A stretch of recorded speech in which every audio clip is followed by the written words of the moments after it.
বাবাই দি ধ্যানে মগ্ন। বস, নিচে বস।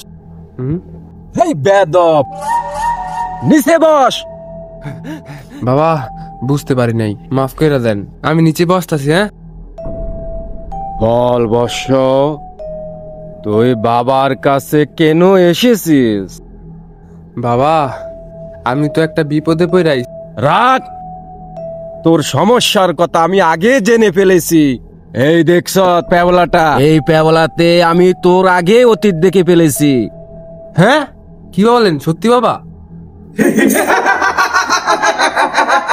তুই দেখবি। দেখ, এই দেখ। নতুন মোবাইলটা কেনার পর বন্ধু বান্ধবের জ্বালায় চালাইতেই পারি না। যাক, এই জায়গায় নিরিবিলি আছে, এই জায়গায় দিন কাটাই দিব। না, অনেক দিন ধরে নাস্তা পানির টাকা জোগাইতে পারতাছি না। কি যে করি মাথায় খেলে না। মনে তো হয় মেশিনটাও খালি হয়ে গেছে। দেখি কয়টা বুলেট আছে।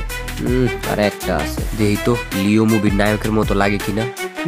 লাগে তো না। রে সজীব, এমনি বইসা থাকলে হইব না, লাগবো টাকা, কারণ পকেট পুরাই ফাঁকা।